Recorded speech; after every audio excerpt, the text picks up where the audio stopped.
Hi guys. तो जमाल ना ऐसे रूम के अंदर आ जाता है दीमत से बात करने के लिए। तो वो बैक कॉल करता है दीमत को, क्योंकि दीमत की कॉल बार बार आ रही होती है जमाल को। तो वो जैसे ही बैक कॉल करता है तो दीमत जल्दी से कॉल उठा लेती है और दीमत भी काफ़ी एक्साइटेड होती है ऐसे।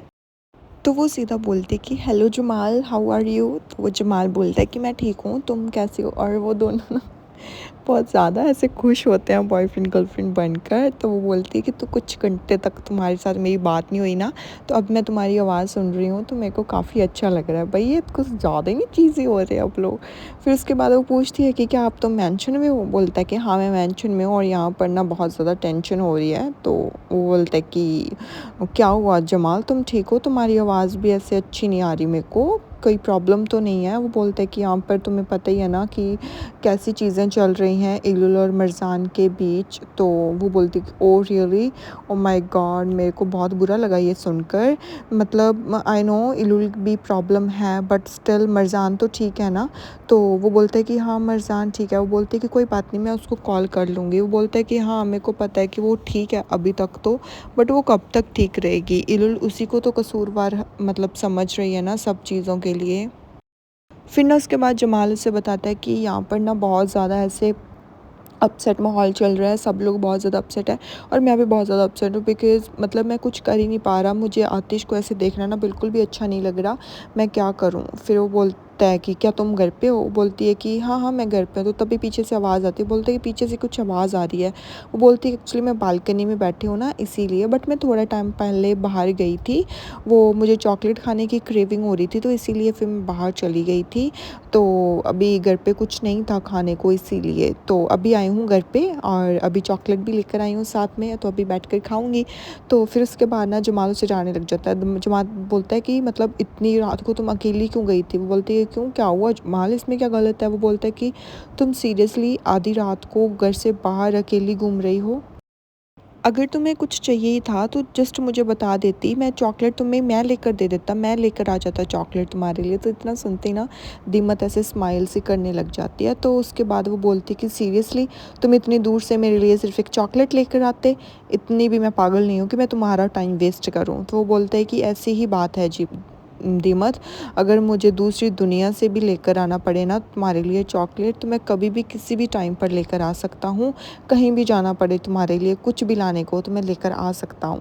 तो फिर उसके बाद ना वो उसे बोलता है कि चलो अब अंदर चली जाओ, बहुत लेट हो गया। तो वो बोलती कि ठीक है ओके मैं चली जाती हूँ। तो गुड नाइट बोलकर वो दोनों फ़ोन कट कर देते हैं और जमाल इधर ये सोच रहा होता है कि यार तू आज इस लड़की को कुछ ज़्यादा ही फैंसी वर्ड्स नहीं बोल रहा, मतलब जो वो चीज़ सुनना चाहती है वो तो बोल नहीं रहा, उसके अलावा सब कुछ तो बोल रहा है।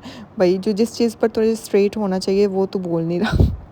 यार जमाल भी बिंग जमाल, यार क्या ही करता रहता है ये।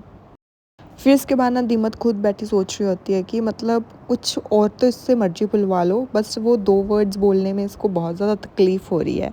मतलब बेसिकली उसने अभी तक इसको आई लव यू नहीं बोला है, सारा कुछ बोल चुका है, मतलब मैं तुमसे बिना रह नहीं सकता ये सब, बट आई लव यू अभी भी नहीं बोला। फिर उसके बाद ना मरजान बैठी बना रही होती है फ्रॉग्स और वो बेड पर रख रही होती है ऐसे फ्रॉग्स बना बना कर। तभी ना वहाँ पर आ जाता है आतिश और आतिश ना उन फ्रॉग्स को देखने लगता है और वो बोलता है कि क्या मैं किसी मैजिकल पॉन्ड में आ गया क्या, यहाँ पर कितने फ्रॉग्स हैं। तो इतना सुनते ही ना मतलब मरजान के फेस पर हल्की सी लाइक स्माइल आ जाती है। फिर उसके बाद मरजान उसे बताती है कि एक्चुअली मैं थोड़ी बोर हो रही थी, मेरे पास कुछ करने को था नहीं, तो इसीलिए मैं अभी बोर हो रही हूँ गाइस, मेरी टांग टूट चुकी है और मैं बेड पर लेटी पड़ी हूँ, क्या करूँ, बोर हो रही हूँ इसलिए वीडियो पे वीडियो बना रही हूँ। फिर उसके बाद वो पूछती है कि इलुल कैसी है। तो आतिश बोलता है कि इलुल ठीक है, तुम उसकी फ़िक्र मत करो। फिर वो ना मतलब उसको बताता है कि वो सो रही थी, शायद सोने का नाटक कर रही थी, मेरे को नहीं पता। और इतना सुनते ही ना वो फिर से सैड हो जाती है। तो ये सुनते ही मतलब आतिश ना बात बदल देता है, वो बोलता है कि तुमने तो मतलब बहुत ही अच्छा फ़्रॉक बनाया है, इसकी तो शेप भी तुमने एग्जैक्ट फ़्रॉक जैसी ही बनाई है। वो बोलती कि मेरे को कुछ समझ ही नहीं आ रहा था कि मैं क्या करूँ, तो मुझे ऐसे था कि वो चीज़ें मैं वापस सोचना नहीं था चाहती थी, इसीलिए मैंने मतलब इन चीज़ों में अपना बनाने का ध्यान दे दिया, तो इसलिए मैं फ्रॉग्स वगैरह बनाने लग गई। तो आतिश भी ये देख कर ना ऐसे स्माइल करने लग जाता है। फिर उसके बाद ना आतिश मतलब फ्रॉग से जंप करवाता है, तो वो बोलता है कि तुमने मतलब इन फ्रॉग्स को जंप करना भी सिखा दिया।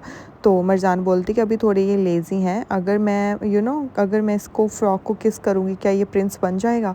तो आतिश ना उसकी बात सुनकर ऐसे हंसने लग जाता है। तो वो बोलता है कि आई थिंक हमें किस कर लेनी चाहिए, मुझे लगता है कि मुझे उस लेडी को किस करनी चाहिए जिसने ये फ्रॉग्स बनाए हैं। अगर मैं तुम्हारे लाइक हाथों को किस करूँगा तो ये फ्रॉग क्या मेरी भी किस्मत खुल जाएगी। और इतना कहते ही ना आतिश उसको किस कर लेता है एंड मरजान ये देखकर काफ़ी ऐसे हैप्पी होती है। फिर उसके बाद ना मरजान फिर मतलब आतिश को बोलती है कि आई एम सो सॉरी, जो मैंने पहले किया मुझे पता है कि वो मुझे नहीं करना चाहिए था। मैंने बिना सोचे समझे वो सब कर दिया, बट मेरा दिमाग उस टाइम चल ही नहीं रहा था। मेरे को ऐसे था कि मैं शायद इल्लू का दर्द कम कर सकूं, इसलिए मैंने उस तरीके से रिएक्ट किया। तो फिर उसके बाद वो बोलता है कि कोई बात नहीं, उसको थोड़ा टाइम दो और ख़ुद को ब्लेम करने के लिए तुम्हें कोई भी मतलब जगह नहीं है, तुम खुद को ब्लेम नहीं करोगी इस चीज़ के लिए। फिर उसके बाद ना आतिश फिर से बात टाल देता है और बोलता है कि ये सारे फ्रॉग मेरे पास मतलब मेरी तरफ क्यों देख रहे हैं। तो फिर वो बोलती है कि क्योंकि ये जानते हैं कि मैं तुम्हारा यहाँ पर बैठकर वेट कर रही थी। तो फिर वो बोलता है कि चलो रिवर्स कर देते हैं, जो फेरी टेल है तुम खरगोश को किस मत करना, क्योंकि प्रिंस तो तुम्हारे पास ऑलरेडी है यहाँ पर, तो लेट द प्रिंस किस यू। यार ये अच्छा था। तो फिर उसके बाद ना वो मरजान को ऐसे किस कर लेता है। फिर उसके बाद हम देखते हैं ये हज़ार को, तो ये हज़ार आता है और ये ना मतलब ऐसे जो अपने इसका मेंशन होता है ना, मेंशन से बाहर आ जाता है। तो वो मेंशन से देख रहा होता है आतिश का घर। तो मरजान के घर पे देख कर ना वो बोलता है कि देखो ये कितने आराम से रह रहा है आतिश करहान, इसने मेरी ज़िंदगी वो कर दी और मेरी बहन मेरी माँ मुझसे छीन ली और ख़ुद अपनी माँ और बहन के साथ और बीवी के साथ मज़े लूट रहा है। अब ऐसा नहीं होगा, अब मुझे कुछ ना कुछ करना ही होगा। अब इसके ज़िंदगी जो है वो अच्छी चल रही है, पर कब तक चलेगी, थोड़ा टाइम ही चलेगी, जब तक मैं चाहता हूँ तब तक ही अच्छी चलेगी। इसके बाद जो इसके अच्छे दिन हैं वो अब वैसे नहीं रहेंगे, वो अब ख़त्म होने ही वाले हैं, अब इससे और भी बुरे दिन आएंगे। तो यहीं पर ये एपिसोड एंड हो जाता है गाइस। नेक्स्ट एपिसोड मैं कंप्लीट कर दूँगी कल को। I think I'm gonna upload all the episodes tomorrow, so stay tuned, subscribe to my channel and please मेरी सपोर्ट कीजिए और कमेंट करते रहना, क्योंकि अब मैं फ्री हूँ, अब आप सबके कमेंट्स मैं रीड करूँगी because I am on bed, I had accident and अभी बैठी हूँ बेड पर कुछ दिनों के लिए। So please support me guys. Okay, thank you so much, bye bye, take care.